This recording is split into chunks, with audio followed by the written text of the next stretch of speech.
So I'm going to start with an update on recent earthquakes in Trinidad or off Trinidad and Tobago. I'm going to give you an update on the murder of the Canadian visitor in St. Vincent. And I'm also going to give you an update on the fog that's taking over the world. And people have been asking me if we've seen it anywhere in the Caribbean. We got some discussions to go into that and when it will appear in the Caribbean, actually based on the sources that we got. So let's start with the earthquakes that occurred in Trinidad while we were distracted with the SOE and the Rowley's announcement and all of that. Let's get to them. We had two actually.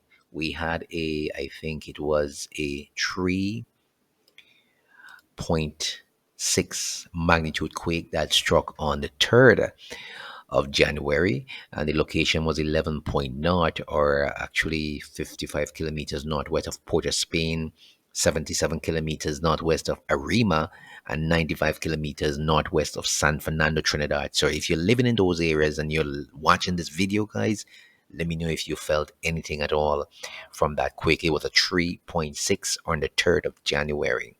And there was also another earthquake, a 4.6 magnitude quake on the 3rd of January as well, 10.8 not.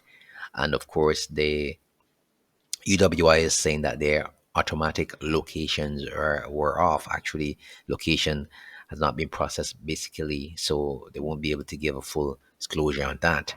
The automatic solution was offline when the event occurred, and technicians processed it during working hours. So but we've never seen anything. Actually, someone said they felt it in Diego Martin, but we never saw any update from the UWI as to where the automatic it was felt actually in Trinidad and Tobago. So that's something that they'll have to correct going forward. So we just wanted to take a look at those earthquakes in Trinidad, and if you felt any at all, let me know.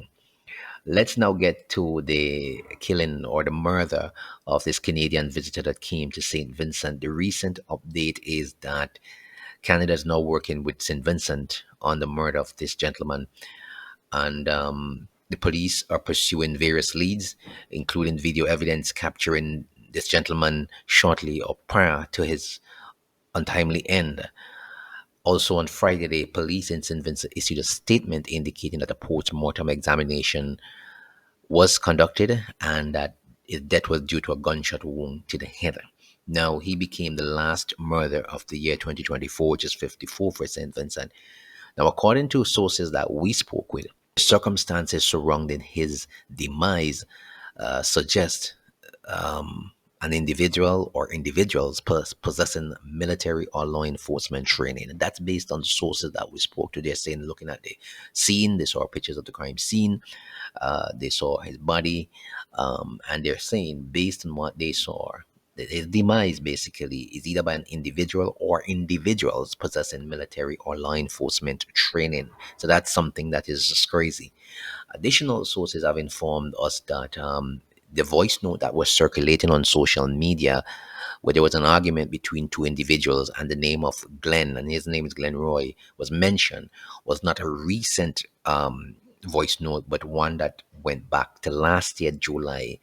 And maybe they're saying that potentially it was employed to mislead the investigators. So that is something that also came up.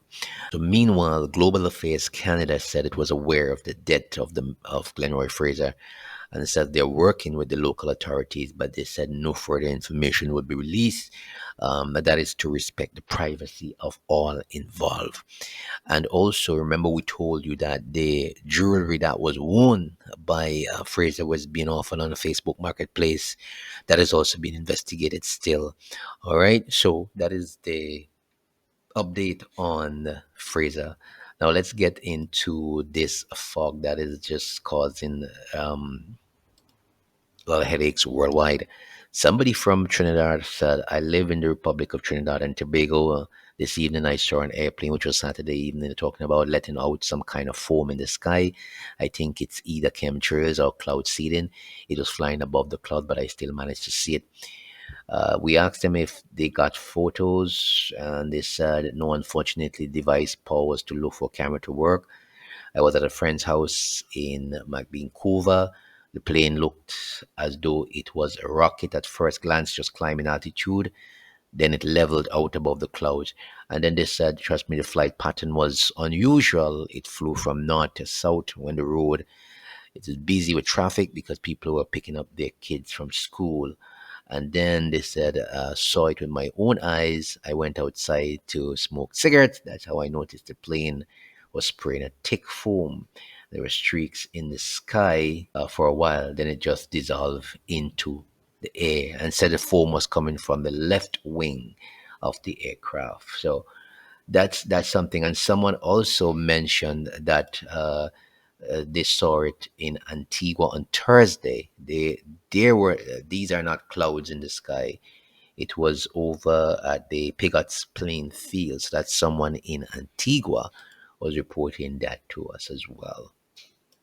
The information is that the mystery fog basically is set to enter the Caribbean skies in January, and they're saying as mysterious fog phenomena began to swirl across the skies in various parts of the world.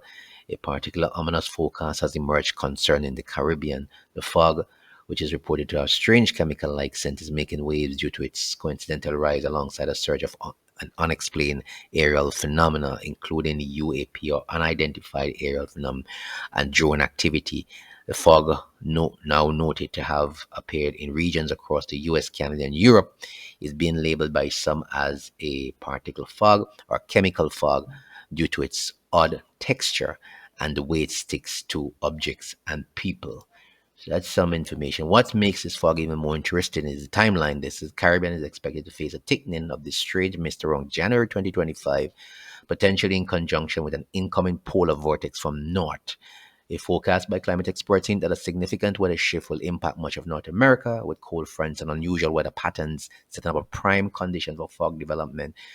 Some reports from US suggested the fog may be affecting air quality, leaving people feeling ill and making it hard to breathe, with many attributing it to possible chemical or toxic materials. It is something that is going on all over the world, actually, and there's a lot of things, a lot of discussions surrounding it, where it's coming from, what's happening here. There was even a discussion that persons were talking about. I said reported in the Daily Mail where they were saying that there was a fog in the 1950s where the U.S. Army was actually spraying chemicals into the air to see how Americans would react if there was a biological attack. And persons were rushing to hospitals in Los Angeles, feeling sick, can't breathe. All kind of things were happening, and then they eventually stopped the program. Others were saying that it didn't stop. This is what is happening now. So there's so much things going on right now. So we just have to watch and see what will take place. All right. So remember to like, share, and subscribe to this channel, guys. All right.